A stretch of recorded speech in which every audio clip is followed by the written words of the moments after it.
it well. Played it very, very, very well indeed. No more slices for you. Oh, look at that for judgment. You'll learn.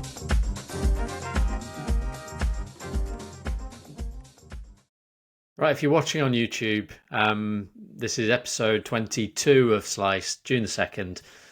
Ben Coley and Sam Harrop here to talk all things tour golf. But you will notice if you are watching on YouTube that there is no green jacket around my shoulders, and I'm desperately sad about that. Can you give us a lowdown? Tell us how it panned out. Were you even close to winning the green jacket? I wasn't close in terms of points. We have the 2023 champion who won in a landslide that year off a handicap mark of 30. Was, after finishing last year, was pushed back out to 30, and he won in a landslide again. So in sort of horse racing handicapping terms, he's run down the field to get himself back down. He's like a Dan Skelton 2-mile hurdler at Cheltenham. It's an absolute plot, and he played wonderfully. So I was nowhere near him, but I finished third overall. So I did okay, but I won't go too granular, Sam, but I played the par fives appallingly throughout the week. I certainly didn't make a par. I don't think I made anything better than a 7 on a par 5, and that's cost me so many points. So there we are. You've previously mentioned that the driver is maybe what's holding back your game, so that would explain why par 5s might be a struggle, right? Driver and chipping yips. I mean, they're the two. And it's funny, since I came home, I've not stopped practicing my chipping, and I've had a breakthrough in the garden. But you could argue very reasonably that I should have been doing this in the weeks leading up to, rather than the days following. Possibly. The golf tour. But we can't talk about it all day. All I will say, for those who don't follow me on Twitter and haven't seen it, we went to Le Touquet in northern France, about an hour from Calais. It was fantastic. If you like a little 2 or 3 day golf trip with your mates every year and you're used to going around the UK or whatever, I would thoroughly recommend it. In terms of, obviously, you've got to pay for the shuttle, you've got to pay a few extra costs that you wouldn't if you went somewhere more local. But the value of the 3 golf courses we played, which were the 2 courses at Le Touquet and 1 at Hardelot, were like, you'd pay £100 a round for those here. And although I don't know specifically what we paid, it wasn't that much. So yeah, well worth a trip. Yeah, fantastic. And I will say I've been to France on a golf trip probably over a decade ago now. I'm sure prices have gone up considerably, but played some really nice courses there, really good value. I remember playing, one of the courses we played was called Val de Pleneuf, I want to say, and it's used on a challenge Pleneuf. tour. They have a challenge tour event at Pleneuf. Exactly. There's that lovely par 5 that runs along the beach. You got beach on the left. It was one of those weird rounds where we literally had 4 seasons in a round. It was absolutely hailing at one point, bright sunshine, cold, hot. It was just amazing place. Recommend France. Definitely. Thoroughly recommended. Yeah, I'd actually, when I was a kid, I have relatives in France, or did, and we stayed with a great uncle of mine. And I remember looking over the road, there was a golf course, and I just remember thinking it was different to all the ones I'd seen in the UK. And the only reason was the flags were blue, and I wanted to play in France, and I've done it for the first time now. So yeah, it was good fun, a lot of fun. We got every type of weather across the 3 days as well. And yeah, I struggled badly in the wind on day 1. But I'm well handicapped because I felt I played to a fairly modest standard versus how I've been playing at home, and I still came third. So I'll win that jacket one day, Sam. You will. Maybe at the same time that Tommy Fleetwood gets his first PGA Tour win. That would be lovely. If it happened in the same week. It would be lovely, although that would mean that Tommy's going to have to wait at least a year, which, for his sake, I hope he beats me to it. I'll say that. Well, I'll tell you one little story that happened over the weekend, Ben, for me. Nothing as exciting as going to France to play golf, of course, but I did get recognised, or at least I was recognised by name when selling a club on Facebook Marketplace. So I put this club up, and I got a few emails about it, a few messages about it, as you always do. And one guy got in touch. He said, "I'm really interested in this club. By the way, you're not that guy that does the songs about golfers, are you?" It's like, excellent. You got me. And he did come and buy the club, so... Of course he did. He bought the club, so he got to meet you. I mean, that's clearly what's happening. He's not even a golfer. He's just seen the songs. He's seen Sam Harrop pop up on Facebook Marketplace. Like, I don't need that golf club, but £100 to meet Sam Harrop. Definitely. Sign me up. Indeed. Well, let me take us on to a review of last week's events. We'll start with DP World Tour. It was the Austrian Alpine Open. And I watched a bit of it yesterday, watched one of the back nine, the final group. Nikolai von Dellingshausen, which I find is a fun name to pronounce in as German a voice as possible. Nikolai von Dellingshausen won his won his first DP World Tour title. Wasn't one that a lot of people would have seen coming, I don't think, given his run in. But did you watch much of it, Ben? I watched a lot on Saturday, not so much on Sunday. I watched, I didn't watch any golf until the US Women's Open on Sunday in the evening. But very, very impressive. I think the key for me, I would say this because I watched it on Saturday, but there was the finish on Saturday really set him up because he eagled the 18th hole. And he'd said about 3 holes before that, he'd said to his caddy, my rhythm's gone. He'd completely gone. He just was hitting it all over the place. He hit a borderline shank into a hazard. I don't know what hole it was on, but it was certainly during that back nine. And at this point, Schneider had gone 3 or 4 shots clear. So there was a 3-shot swing on that final hole because Schneider as well took 1 less club than he'd wanted, played it sort of sensibly, only made a par, and all of a sudden we're back to 1 shot between the two of them. So the thing that is hard for me to ignore in assessing the event is that, and we will see this, we continue to see it, and we saw it on the Challenge Tour where the 1-2 were both from Spain. Yeah, they're not Austrians, but they're German, and Salzburg is very, very close to the German border. And there's definitely, I haven't seen a single transcript, didn't watch any of the interviews with either player. I'd be amazed if at some stage they haven't said that, it feels like being at home, got a lot of fans supporting us here. And that level of comfort as we transition from that sort of the Asian swing and the international swing where we're going from continent to continent, never mind country to country, they settled in back close to home. So well done to both of them. Absolutely. They did mention that actually. A couple of, I think it might have been Schneider who said, I've got a lot of, family or friends, out following me, and definitely there's definitely something. And I would even go as far as saying it's almost more of an advantage to the German players than it is the Austrian players. Because I find sometimes we have a home event, it's almost too, I don't know, it's almost like there's you're putting extra pressure on yourself because it's that big event. Whereas if it's something that feels very close to home, but you're not the local. I know this doesn't apply to, obviously we're going to talk about the Hotel Planet Tour where 2 Spaniards won, but I think sometimes where you have that proximity, but you're not actually from the country, it can help. And obviously three of the top 4, I think, on the leaderboard were German, weren't they, in the end, or 3 of the top 5? So I mean it's pretty conclusive, I think. But it was a good event, and it's always good to see a breakthrough winner, especially one that was probably available at a very decent price. I didn't see, but I imagine 150 to 1, I think. Yeah. Okay. I did well last week because I didn't look. Sometimes I've been guilty in the past of having a week off and not properly taking myself away from certainly the preview part of golf. But yeah, I mean, he's one of those players. He won a lot on the Pro Golf Tour. He was very, very good on the Challenge Tour.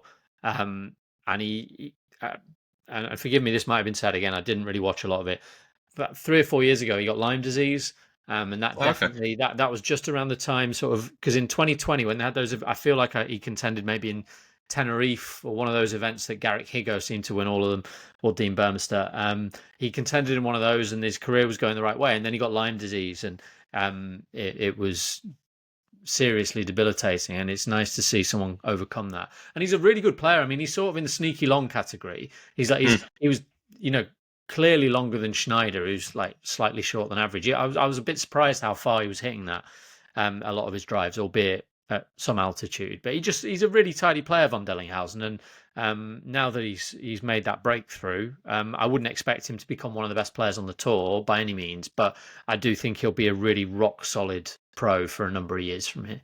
He could knock off a couple more, couldn't he? Yeah, like small events. I think he's just a really solid all rounder, and he took his chance, didn't he? It's probably the best chance he's ever had to win an event of that standing, and he took it. So yeah, good on him. He did. Yeah, I mean the 16th hole particularly, I think yesterday was the one, whereas he hit his drive into the lip of a bunker, had to basically sort of chip it out, hit his approach to about 15 feet, made the putt, and at that point he sort of said, I think he said in the interview, at that point I felt like the tournament was in my hands, and and he played the last 2 pretty well. So, but yeah, how about the drive Chris on the last Wright, by the way, just So sorry, just briefly, Chris Wrighton, because I was away Yes. for a Sunday round to steal the Sudal Open, right? Was it? Yes, correct. Yeah. I mean, there was a time when I checked the scores yesterday. I thought this is almost draft tweet territory. I need to be ready for this because if he Yeah. does it 2 Sundays in a row, shooting 10 under or something, we'd never see the like of that again.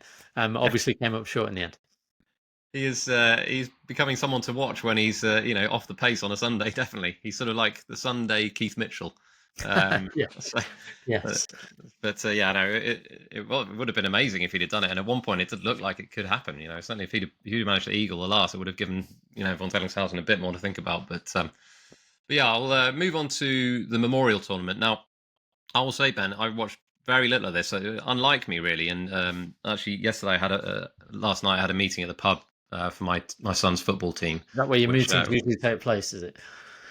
Yeah, well, it's urgent business. Exactly. I mean, the future of my son's football team was more important than seeing whether Scheffler would win a third time in 4 starts. And obviously, sort of running out of superlatives really for Scheffler. But it's got to the point now, certainly in the non-majors, where if he has any kind of sniff of winning, then he pretty much. I don't know. Obviously, he didn't win Colonial the previous week, but he just has something where he certainly the tournaments that he likes like this. He gets in the hunt, and it's just you were getting close to Tiger Woods territory, I would say. But yeah, did you watch much of it? I didn't see a great deal. I watched a bit. Can't remember, Friday maybe. My focus really was on the US Women's Open. Sorry, I say that the right way around. But partly, I mean, that's a testament to Scheffler in some ways because I didn't really feel there was a great deal of doubt about the outcome of that tournament from I don't know, the end of round 2 when he finished with that flourish on Friday. A couple of things really to say. One is yesterday we talked about this after the PGA, how he, hard conditions, and what did he do? He just birdied the holes you meant to birdie and limited the mistakes elsewhere. And that's what he did. He birdied 3 of the 4 par. He only made 3 birdies on Sunday, the par 5, all of them par 5s. He made 1 mistake really and took his medicine and it never could have been a 6, so he made 5. The thing though that we're going to continue, and we talk about him a lot because he keeps winning, and if he's not winning, he's there. I mean, I suppose people looking for a reason he might not win the US Open. Although he's continued to win, his last 2 weeks in putting have been a bit of a backward step. So we'll see if that continues. This is clutching at straws because his season-long numbers are excellent. But again, this is another win. The same at Quail Hollow, the same at Bay Hill, the same really in a slightly different way at Sawgrass. All these courses that he's making his own, he's building that repertoire of courses in the same way that Tiger did.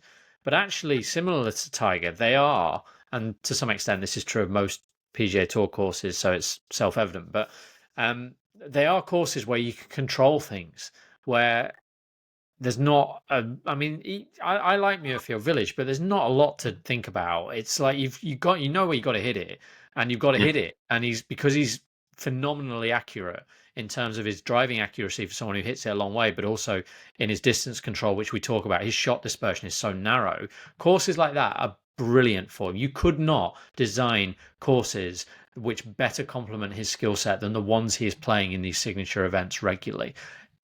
It's what happens away from those, isn't it? Like what happens? The only time we've seen him is when he loses that sense of control, and he even gets angry and stuff, and it surprises people. But I think that's about control. And when he loses control, that something goes there, doesn't it? And that's what's going to remain fascinating under these conditions. Different class. We're witnessing greatness. And I will add to that. He does seem very in control, doesn't he, on these type of events? But the other important thing to point out is, he does miss greens occasionally, but he consistently ranks either first or very close to first in scrambling, or strokes gained around the green, and he was first again this week. So when he does make mistakes, which inevitably he will, everyone does, he'll end up making pars more often than not. So yeah, he's obviously a supreme ball striker. He's very good at putting the ball where he needs to, but even when he makes mistakes, he covers up them extremely well. So he's going to be very hard to beat at Oakmont. I think. I sort of changed my view on that. I sort of thought, maybe US Open is sort of going to be a challenge for him, and maybe it will prove to be. But if he plays like he did, this week, it seems almost hard to see anyone beating him other than if someone like Rory turns up with his A game. Yeah, But, I mean, Oakmont is another, like, it's more exposed, and I know there'll be a lot of talk about this, and there are people who know much more than I do about golf course architecture, but you can go and, the Fried Egg will be doing some great stuff, I'm sure, about Oakmont, and it's sort of, its heritage is supposed to be in Scotland. It's based on links golf courses. Now you can draw a pretty tenuous, but nevertheless a line through someone like Shane Lowry, who was the 54-hole leader at Oakmont in 2016. Even Dustin Johnson, great Open record. yeah, But I think that's a little bit of a red herring. I think ultimately Oakmont is a supreme test of ball striking, where the rough is going to be horrendous. It is going to be that US Open rough where we sometimes laugh, oh yeah, of course you've dropped that ball in a horrible lie, but you're only 5 yards off the tee. This is going to be horrendous rough. And actually, the thing that is most striking about 2016, and in some ways the fascinating dynamic of the US Open this year, is that a heck of a lot of accurate drivers were on that leaderboard. So you almost feels like, I mean, Scheffler's got both bases covered, right? I think people who drive it wildly at Oakmont, however long they are, will struggle really badly, but he won't. So he's got that covered. He's got the sort of Morikawa-like accuracy, but he's got enough power. He will be phenomenally hard to beat. The one thing you probably cling to is that the greens there can get silly, and and we talk about this in a second with the US Women's Open. It is possible for the line between a good shot and a bad shot, a good outcome and a bad outcome, to be really wafer thin. Maybe that is where hope for the field remains, but he's just sorry, I'm going on a bit about him here, but I saw a bit on Twitter yesterday, and I know this should just leave Twitter, but like, we are witnessing greatness here. We need to step back and appreciate it. This is greatness. This is one of the best golfers of all time happening in front of us, and I don't care whether John Rahm's not there or what. He's going to be one of the best 5 golfers of all time. I think that's pretty clear, and we're witnessing it right now. So, if you can't appreciate that, I don't know what to say. Well, I agree, but here's a question for you, Ben. You mentioned to me, before we recorded this, that you watched a bit of quite a bit of the US Women's Open instead of watching the Memorial Tournament, and I'm wondering, is that an indictment of the fact that some people call Scheffler boring? I wouldn't say he's boring at all, but I would say that sometimes when you have an event like yesterday, I looked at it at the start of the final round. As it happened, I was out anyway, but I looked at the start of the final round. I thought Scheffler's won this, and I wouldn't necessarily been really drawn to sort of tune in and watch it, and I probably would have done the same as you and watched the US Women's Open, which felt like several people could have won, and a pretty interesting course that we don't see much of. So why did you make the decision to watch the US Women's Open? Largely because one, it's a major. 2, it had a brilliant leaderboard. 3, the golf course is fascinating. There are probably like I can't think of another event that could have been going on at the same time that I would have chosen over the Memorial, except for the US Women's Open. Right. So there's just that. It just so happened that it was the one. And the scenario with Mayu Stark, a European, I do still cling. I have a slight Solheim/Ryder bias, and I like to see our Europeans do well, but also mainly the golf course and that sense of importance. Because the other thing with Scheffler is that this is normal now. So it's not that I don't enjoy watching him. It's just that I didn't feel winning the Memorial, which I felt he would do, would change anything about how I feel about him or the game or anything. Whereas legacies were being made in the other one. For me, the most interesting thing about the Memorial was to find out how Ben Griffin did in that situation, and it seems he did really well. And I know a lot of people think he's a Ryder Cup certainty now. I would say he's 13th, I think, on the standings, and there are a lot of very, very good American golfers who are 1 or 2 good performances away from reminding us of that. So I wouldn't be picking him yet, but clearly this is a player who's improving all the time. So and that's nice, because his journey has not been the Scheffler path to greatness. It's been a bumpy road for him. Yeah, I definitely wouldn't go as far as saying certainty. I don't know if I've seen that, but yeah, his name has definitely been floated, hasn't it? And if he continues playing like he has done over the last couple of months, then absolutely he should be on the team. But there's quite a long time to go until the Ryder Cup, and like you say, a lot of world-class players who have maybe slightly underperformed, via their sort of baseline, who could do impressive things over the next couple of months, and all of a sudden, we might look at it in 2 months' time and say, well, Ben Griffin, okay, I can make a case for him, but actually, Max Homa has just won, or Jordan Spieth has just won. Players who have played on these teams before, and maybe not been in their best of form, but a lot can change. Totally. I think that's actually just the final word on it. It's been the story of the year for me that although Hovland and Justin Thomas have won, really the story of the year has been the widening of the gap between Scheffler and McIlroy. I mean, the gap between Scheffler and McIlroy still exists. We have to acknowledge that there is a 1 here and there's a 2. But the gap between them and the rest has widened, and the gap between the rest and then the next lot has narrowed to the point where could you honestly say that Sepp Straka is not equal to Justin Thomas right now, or Patrick Cantlay? Like there's just been a real concertinaing of those second and third tiers, and it's up to them to find answers now. I'm sure players like Patrick Cantlay, they've got a little chip on their shoulder. Come on, I'm meant to be the best of the rest, or I want to be the best of the rest. And at the moment, that who could honestly say, if we just talk in PGA Tour terms, could we honestly say we know who the third best PGA Tour player is right now? I don't think Probably I do. No. I would agree. Yeah, I mean, possibly Xander, but no, you couldn't. You could go several ways with that. Right, US Women's Open, Ben. So you having watched quite a bit of it, any comments after Maya Stark won her first major? No, really gutsy, and there were a lot of contenders, and it was a lot of fun on the golf course, and it was good to see Erin Hills again. Really, did you watch much of it? I mean, I'm curious to hear what you think of Erin Hills, but I saw bits of it on Saturday evening, but not a great amount. No, but it's a good course. I enjoy watching courses like that, and obviously there was, it challenged the players. Clearly, you look at the scoring. It's not all about scoring, of course, relative to par, but you could see players getting in trouble. There's someone, I can't remember who it was now. Was it Henselite? I think drove a green and then 4-putted. So I like courses like that where bad things can happen easily. And it might sound a bit nasty, but No, it made me think really about the US Women's Open, because someone who I respect, I can't remember who it was, but who's in sort of golf course architecture and knows that side of the sport, sort of made clear that they felt the gap between a good outcome and a bad outcome, as I've alluded to with Scheffler, was too narrow, and that it almost comes down to luck. And I can see that very clearly. There were some shots. There was one shot yesterday. I think it was Shibuno, hit a wedge like 1 yard left of the pin, and it just went down 30 yards away. But I sort of like, yeah, that is harsh. But as soon as she hit it, she knew it was left.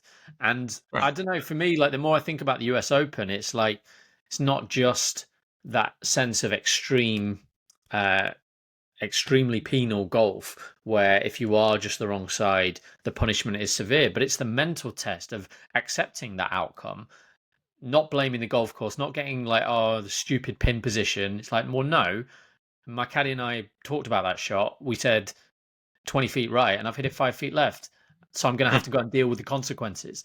And, Bryson's probably someone who generally has become really good at that. He wasn't. He would blame anyone and anything. But I think he's become good at that. And I think it says a lot that, say, Xander Schauffele has got such a phenomenal US Open record. Again, like, he's not really one for blaming other people and the course and things like that. So for me, like, Erin Hill showed really what a US Open could and perhaps should be. And I look forward to seeing the men there again, because obviously 2017, yeah, it was really soft, and we had a number of low. Justin Thomas shot 63, didn't he? And I'd love to see them back there. I would, because it was a lot of fun. And for the viewer, you've alluded to this. For the viewer, that sense of not being certain until the ball's in the hole is nothing like that when you're watching golf. Yeah, I love that. And that's what makes the US Open, US Women's Open, a great watch for me.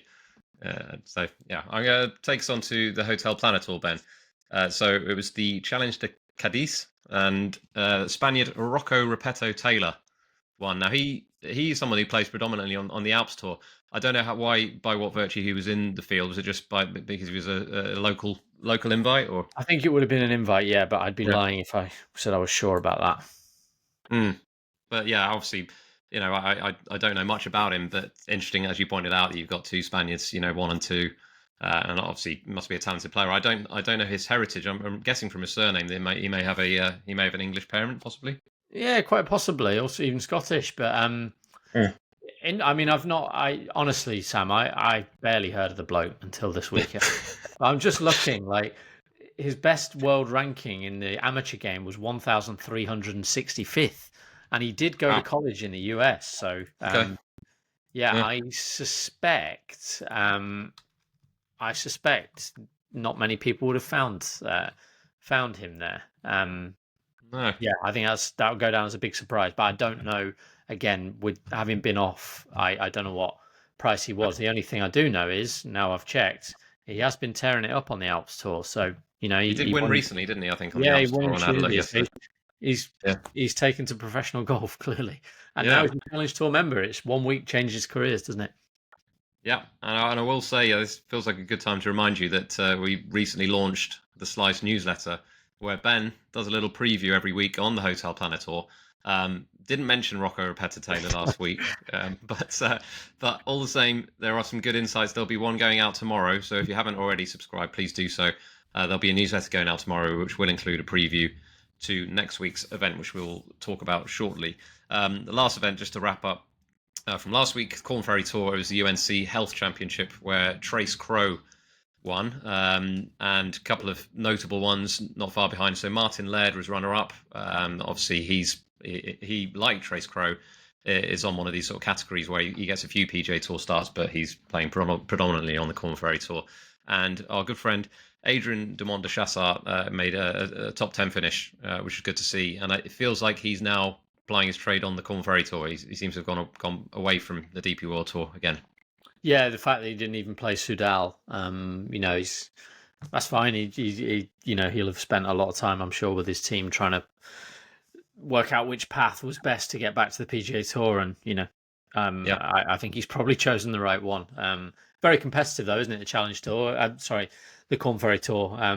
Someone like Trace Crowe seems to have really found his feet there now. He was a bit of a disappointment as a PGA Tour rookie last year. But yeah, nice to see Martin Laird playing well, as you said. He's still got life in him, hasn't he? He can get back on the PGA Tour if he kicks on from here. Yeah, definitely him, and obviously a few weeks ago Russell Knox did the same. He was a runner-up as well, and they're sort of two very talented Scots players who have sort of fallen on harder times in terms of form, but have still obviously got what it takes to get back on the PGA Tour and win again. So yeah, it's good to see. Right, in the news, Ben, a few things to talk about. So firstly, I'm mentioning this for the benefit of our listeners. The Masters ticket application opened this weekend. So I've entered the ballot for, I think it's now the 17th year running. I've obviously never won the ballot. Do you apply every year, Ben? I'm guessing so. Can I tell you something? Go on. I have. Don't say. I've never applied. What? Why? I know. And the thing is, I've got a 1-from-1 record at Wimbledon. So my form is good. I've just never applied. I mean, why I don't know. I don't have an answer. I've just never. I don't know. We need to remedy this, Ben. If I apply and get tickets, you're never going to speak to me again. Well, unless you invite me, yeah, you're quite right. I'd have to. Yeah, okay. I'll double your chances. Sliced on tour. But yeah, anyway, I do think it's worthwhile. Whether you're Ben or anyone else, it's definitely. It doesn't take long to create an account. You can apply for as many or as few tickets as you want for all the day's practice rounds. They're very reasonably priced, just like everything at Augusta.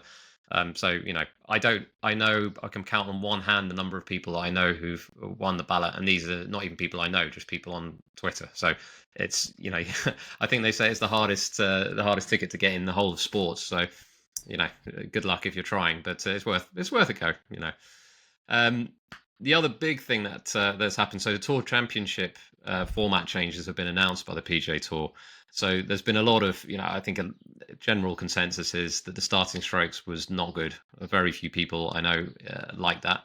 So they're gone. And now it's sort of back to basically it's a normal 72-hole event, and the person who wins that event will win the FedEx Cup. So it's kind of it's basically going back to what it was, albeit there was a time, of course, where you could have a separate winner for the Tour Championship and a separate winner for the FedEx Cup. Now there's just a single trophy, if you like. What are your thoughts on this, Ben? Well, the PGA Tour are just hopeless, aren't they? I mean, sometimes who's advising? They've managed to fix one problem the biggest problem they had, which was this rubbish Tour Championship that nobody really liked. But they've fixed it midway through the season. Like, how can you, like, where's the integrity of competition when midway through the season you say to all these people with their FedEx Cup points, basically, they don't matter. Those points you've been accruing. Like Sepp Straka, you can go on holiday the rest of the year, mate. You're already in the Tour Championship. There's no advantage to accruing more points. It's ludicrous to do that midway through the season. I couldn't believe it. I thought it was like a typo that it said effective this year. So that's number one. Number two, this is rubbish. It's rubbish. How can the man in 30th just win? It's pointless unless you just say it's the Tour Championship. It's not the FedEx Cup, is it? It's the Tour Championship. So the tournament itself will be way better.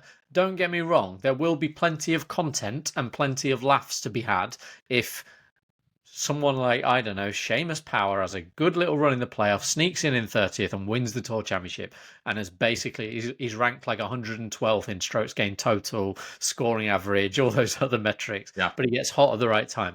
It'll be fun. But I don't, for the life of me, understand why they couldn't do some, like, the old version. They've still not found a better version than the one we had for the best run of Tour Championships from like 2015 to 2019, when it was really good and there were two great storylines.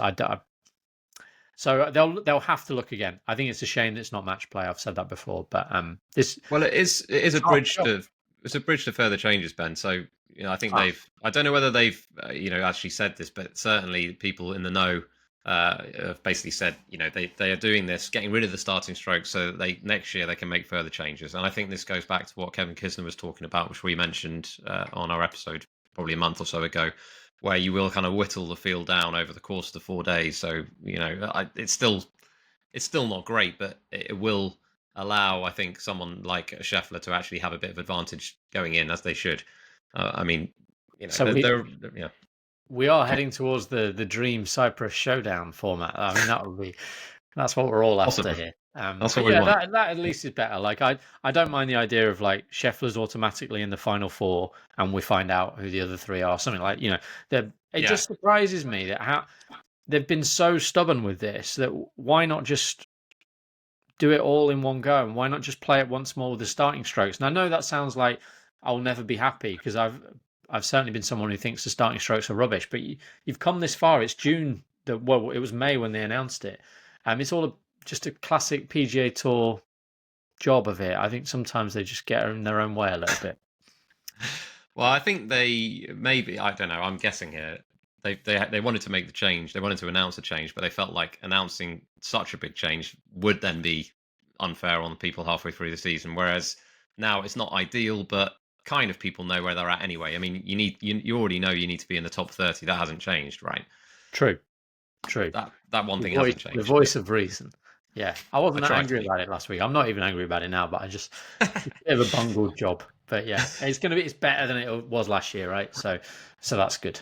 Talking of anger, Sergio has announced that he's making his return to DP World Tour action at the BMW International Open in July. Now, this is going to be his first start since Wentworth 2022, where he famously sort of stormed off after round one.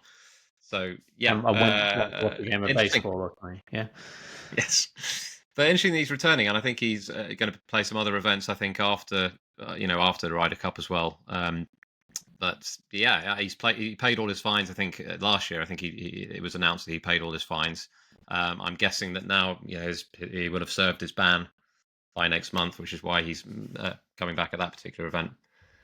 Yeah, and it's the event at which he went on his infamous locker room rant.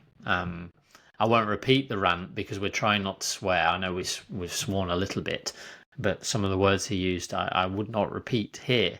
So there's, it's an interesting sort of subplot, isn't it? I can't really work it out. I mean, on the one hand, it looks like an obvious, like, I want to be eligible for the Ryder Cup again. He's played really badly in both majors. He had a really, like, in February, he was playing really well, and you could reasonably argue that we're getting to a point where he has to be considered. I think we've now got to a point where, well, the the risk is too great. I don't see the benefit. I don't think he's anywhere near the team now. What I suspect is that this opens a door for future captaincy roles of some description. I think it's probably Possibly. more about that. Well, I mean, he'll probably need to win that event, won't he, if he wants to be on the team, because he's not in. Actually, is he in the US Open? I don't think he is. No, he'd have to qualify. I don't know if I suspect he's at qualifying today, but I don't know. Again, I felt like I hadn't seen his name, but I could be wrong. There's a lot of qualifiers to go through, but he's certainly not qualified for the Open as it stands. So, he's not going to have many events to really kind of prove himself, between now and the Ryder Cup. So, but yeah, World of Golf this week, Ben. I'm going to skip us along. So, DP World Tour. Let's start with this: the KLM Open. Which is hosted at the International, which hosted the tournament last year, also in 2019, where Sergio Garcia won. Last year, Guido Migliozzi won in a playoff against Joe Dean and Marcus Chenault. Any immediate thoughts on this, Ben? We'll obviously talk about it in our fantasy picks, but yeah, not a lot. It was a great renewal last year, wasn't it? It's a sort of modern exposed course. They got quite a few of those in the Netherlands. Not that dissimilar to Bernardus, where they played this before. An interesting mix of players, like even in that playoff, you've got a variety there, and it's definitely one of those courses you go through the transcripts from last year, and everyone, what's the key to doing well? Oh, you got to hit fairways. Guido Migliozzi was about 50th in driving accuracy, and Joe Dean may have been 60th. So, but there is a kernel of truth there that extreme waywardness can be a problem. It's a fun event. I'll be previewing it for Sporting Life, and obviously we'll come on to it with our fantasy picks. But we're into the proper European core of the season now, and pretty much every event I love. So yeah, it's good fun. Yeah. PGA Tour, it's the RBC Canadian Open. Obviously, Robert McIntyre defends, but it's at a different course. TPC Toronto, I want to say. I actually forgot to write this down, but it's a course we haven't seen before. Is that correct? Correct me if I'm wrong. Not on the PGA Tour. So I will share just a couple of things. One, nobody's played more rounds at this golf course than Taylor Pendrith. So that is of some note. Two, I've spoken to a couple of people who know it, and they both said it's a big hitters golf course, like a lot of mid irons, a lot of long irons. And then three, if you go and have a look at some Canadian Tour events that were held here, there was one event that was won by, I want to say Jake Knapp. Was it Jake Knapp? I think it was Jake Knapp or Paul Barjon, who both hit it miles, and the other one finished runner-up alongside Pendrith. Another one was won by Danny Walker, who's made a bit of a name for himself this year on the PGA Tour. He'll be playing this week. He hits the ball like he's not super long, but he is long. And then I even found another event, which was a Canadian Tour event. It was won by an amateur. So I thought I'll have a look, see if I can find out about him. I think he's 6'5" and hits it like 400 yards. So is that Christo Lamprecht? It's not, well, it could have been, yeah, but similarly wiry. So I think the formula is pretty straightforward for what you're looking for here. It does lead you pretty straightforwardly to a certain Rory McIlroy, but it might lead to some other options at bigger prices as well. Yeah, I was thinking Aldrich Potgieter when he started saying that. So possibly, yep. I think it's going to be quite a test. I don't think it's not like a big ballpark like Mexico. I think it will be. Well, it's been wet as well in Toronto. We're getting on towards the wettest part of the year there. But it's been wet and it's been cold. The rough won't be as long as it has been the last couple of years. So again, that probably favours the big hitters a little bit. It just looks like there'll be a lot of drivers hit. Let's put it that way, like 12 drivers around, maybe 14. So the only other note that I had on this event was it is Christian DeMarco's PGA Tour debut. Now, you may remember he came up in one of our episodes because he famously stepped in a feud between my friend Chris and Chris DeMarco. So he's making his first PGA Tour start. So I wish him well, Christian. As good do luck. we all, yes. The other big thing that's going on this week, aside from the sort of normal 72-hole events, is US Open qualifiers. So it's golf's longest day. So there's 10, I want to say, going on around the US. A few to call out. So probably the most competitive of which is Columbus, which features people like Alex Noren, Max Homer, Bud Corley, Ricky Fowler, Cam Young. So there's a really competitive field there.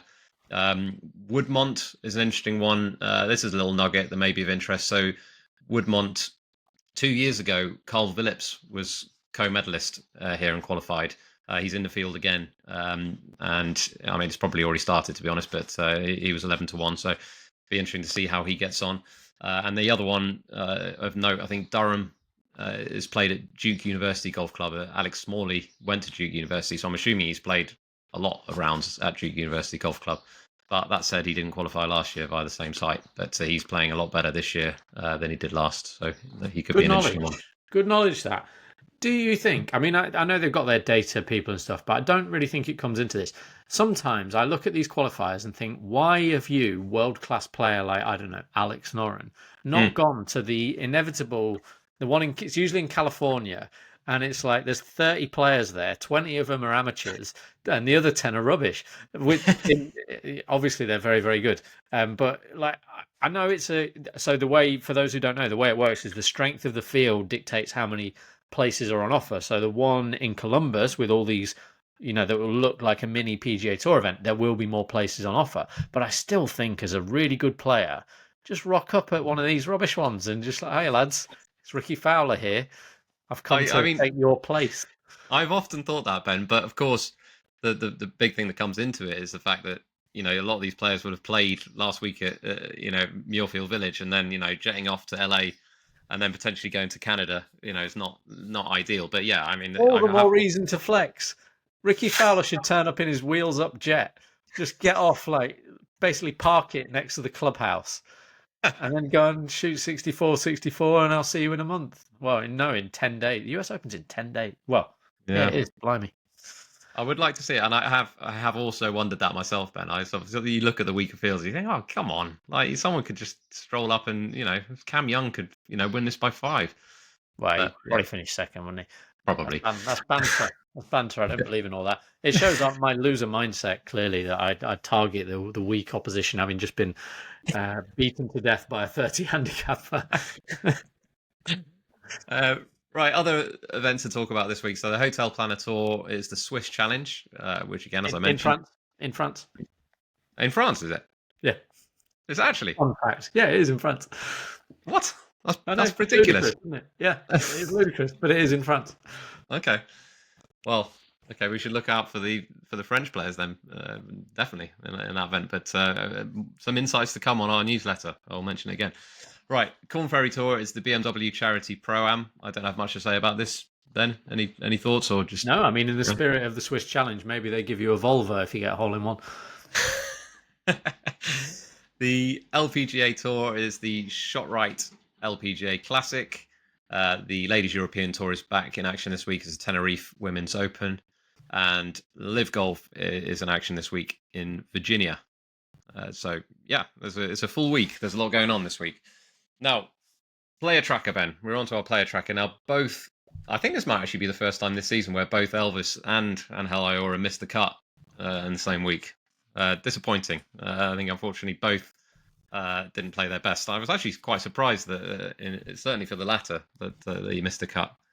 Yes, I think it was by 1, wasn't it? Might have been by 2. It was close. And since we last got the chance to reflect on his performances, he was 11th in the Soudal Open, where we saw he hit the ball really well there. He's the number 1 in strokes gained off the tee, and he's not been putting well, and that's probably the one thing that's holding him back. So until he fixes that, it almost doesn't matter where they play.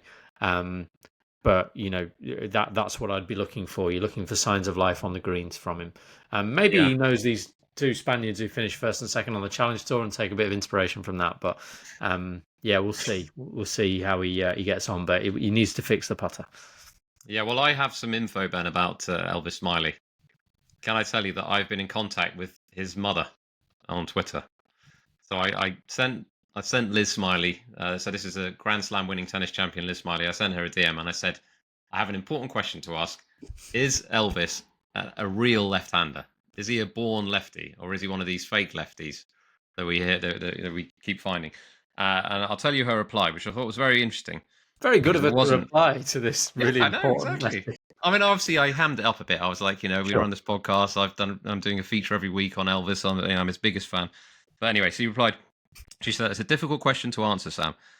I think he is definitely ambidextrous because he does equally right and left. Writing, eating, throwing, kicking. Don't know which one is dominant. So I sort of asked for some clarity on this. And she basically says some things he does left-handed.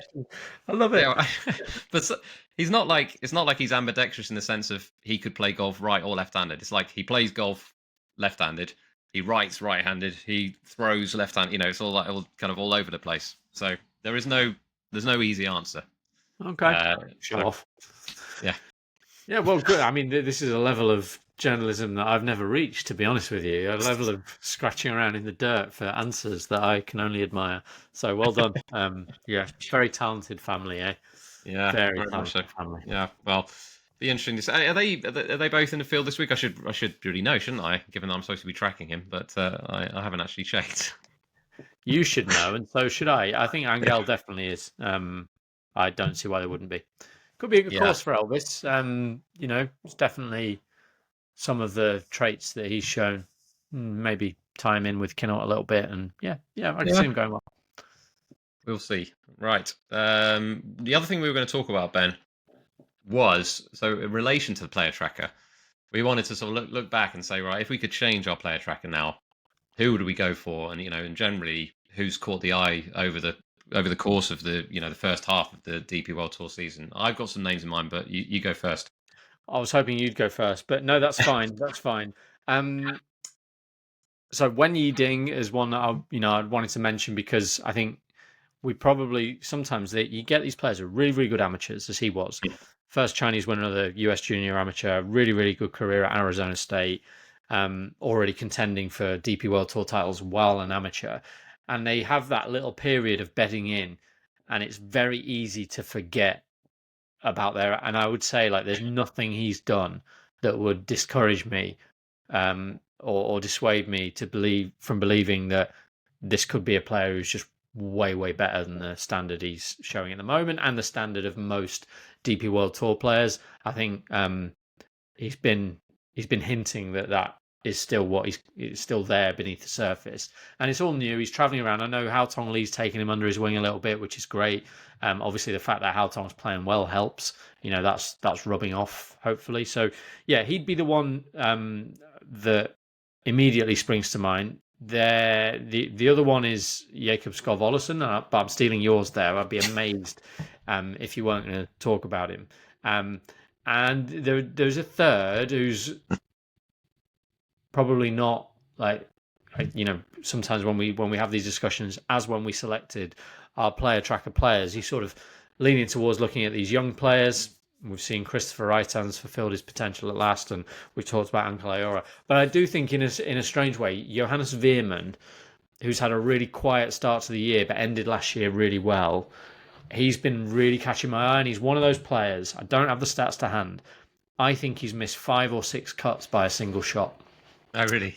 Yeah. And I'd be amazed if he's not at least average, if not slightly better than average in most of the things like strokes gained total, right? He's way better than his results. And as a player with his class, you see him drop down the market a little bit. I think there could be some chances to get on the right side of him. The only nagging doubt is both of his wins, he's just been hammering top 10s in the run-up. So maybe he's going to do that first. Maybe we're not going to catch him at a big price, but Johannes Veerman is going to be the one I'm giving you as a bit of a curveball. How about you? Well, you have mentioned, obviously, Jakob Skov Olesen, who I'm a huge fan of, and I think I still maintain that he will win this year. So, you can hold me to account on that. The other one, it's maybe a slightly obvious one. Obviously, Martin Kuvra, I think I mentioned him early on in the season, and obviously he's won now, and he played very well last week, bar sort of a stretch of 5 holes on Saturday where he was +7, but he's clearly a very, very good player, and he could well win again this year. Chikara, I think I've been really impressed by, just because he's always there or thereabouts. It feels like he's just, his name is always there on the leaderboard. He's just so solid. Obviously hits the ball a long way, but he's got a very good all-round game. So yeah, those are the big ones for me. The other thing I did want to ask you, Ben, was who have you been disappointed by over the same period? Who are you expecting to do well? Because I'll give you mine quickly first. I was expecting a lot more from Hamish Brown, because he started off well. He finished, I think, top 10 at Ras Al Khaimah, and I sort of thought, okay, this guy looks really good. He did well at the end of last year as well. And since then, he's missed something like 7 of 8 cuts. I don't know what's happened, but I've been surprised / disappointed. Yeah, that's a fun way of thinking about things. I suppose Oliver Lindell, maybe a little bit, but I don't want to be too hard on him. A couple of the younger French players haven't really kicked on in the way you'd hope. David Rivetto, what's the other one's name who hits it? Tom Veillon. I think Tom Veillon last year, we saw him in the mix a few times. A really energetic player, hits it miles. Nothing of him, but hits it miles, wherever you heard that before. But he's one I sort of thought would kick on, and he hasn't really. And actually, John Yonko, who I like a lot, has had a bit of a quiet year. So maybe the news of Mike Lorenzo Vera's demise has have affected the French contingent on tour. Obviously, notwithstanding Couvra himself. But yeah, I think Oliver Lindell is probably one who's like, for a long time we've expected something of him. He's finally got his full status, and it's not quite happened yet. But a lot of these players now they're back in Europe. They've not got to do the travelling to the same extent. It's a little bit more easy, a little bit more sort of comfortable and familiar. And I think we'll see a lot of the younger Challenge Tour guys. And let's not forget as well, Challenge Tour, but particularly Q School, they've barely been able to put a schedule together until now. So again, some of these guys that you have been disappointed by, you could maybe see some of them turn things around. Yeah, absolutely. Right, fantasy update, Ben. So leading overall is Lewis Blaine. Remains at the top. We've got a new second place name, which is David Morin. So it's Lewis Blaine is holding steady at the top. Now, fancy picks. We might have to keep this reasonably quick, Ben, but do you want to skip us through your 6 this week? Well, obviously, based on what I've just said, Veerman's going in, and also Dutch Dad. So, why not? Yeah. We are at the KLM Open. He's played well here as well. Sam Bairstow's going in. I'm sticking with him. I'm going to be using all of my Sam Bairstow tokens soon. Brandon Stone, a lot of Dutch Open winners have got Scottish form. Obviously, he's a Scottish Open champion. Joachim Lagergren, I think there's actually been some good signs from him. This is definitely his type of course. He's a curveball, but as I said when last we did this, I have to do curveballs now. I think the man to beat will be Rasmus Nergaard Petersen. I think he missed the cut last week. I think he's 3 missed cuts in a row now, but there's nothing wrong with his long game. So yeah, I think, and this is a really good course for him. Uslauten will complete my team because we're in the Netherlands. He's won it a couple of times before. He's playing well. Surely you've used up your. I've only used him twice. So I think this might. If you remember, I had my problem with the test team. The infamous test team. The infamous test team. So yeah, I'm out of Joust in that, but I'm running free here. So I'm going to go with Rasmus Nergaard Petersen as my capitan. Okay. Well, I'll talk you through mine. So I'm starting up with Marcel Schneider, who obviously played very well last week, and he was right up there after 36 holes last year in this event. Chikara, as I just mentioned, he's just always there or thereabouts. I'll be amazed if he's outside the top 20. Wiesberger, I'm slightly surprised you didn't mention him, actually, Ben. So he was 7th here last year, but the thing that caught my eye was he was 3rd in strokes gained approach last week. And I think that's probably my favourite stat to look at is who's hitting the ball closer to the hole. His long game's turned a corner. I use that expression a lot, but his long game's come around lately after a bad start to the year. He'd have been a contender for who you've been most disappointed by, actually. But he's one who's going to kick on now in Europe. So yeah. Yeah, and I'm putting full faith in him because I'm making him my captain.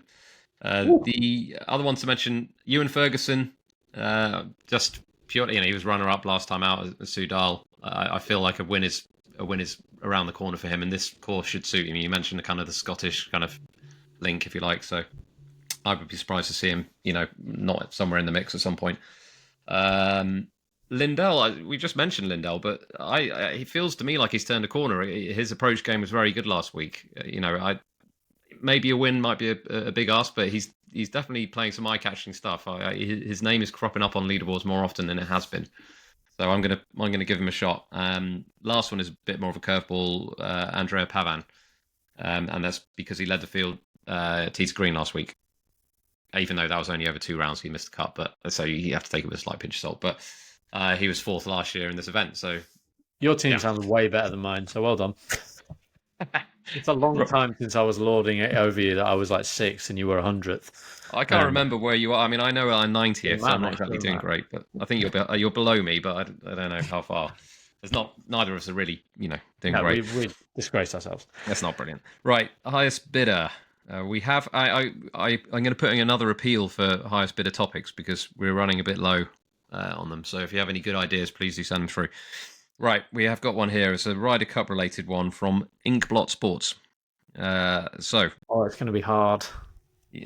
Yeah, 20 Americans who've played in the President's Cup and not the Ryder Cup. So how many of those can you name? President's Cup and not Ryder Cup. That is hard, isn't it? Okay. Oh God. Yeah, not a lot is my answer. I'm going 3. Oh, I've gone for 3. No, okay, please go, Ben. I want you. I want Well, you to but do I've it. got 3 in my head, so why don't you go? I don't have any in my head. Right, Kisner, Horschel, Cam Young. That's Right, rubbish. I mean, there's no victory here. That's good. This is one of those categories where you definitely need time to sit and think, and I can name like 20. Yeah, that's a good. But if I sat here and thought about some older Presidents Cup teams, but who am I kidding? 3 was my guess, and I'm glad to be able to. I think you're being harsh on yourself, Ben. I think that's that's good that you've managed to pick those out straight away, even though it's only 3. I mean, I was at the President's Cup where 2 of those 3, no, all three of them, in fact, were in the team, weren't they? This is 2 years ago, right? Kisner surely wasn't. Kisner was definitely there at Quail Hollow in 2022. Sort of supporting capacity, surely. No, he was on the team, Ben. Wow, how the mighty have fallen. I was thinking of Liberty National for that one. No, I remember commenting on this when the last time in the President's Cup, how far he had fallen. But yeah. Kevin Chappell, Chris Kirk, Charlie Hoffman. There's 3 more.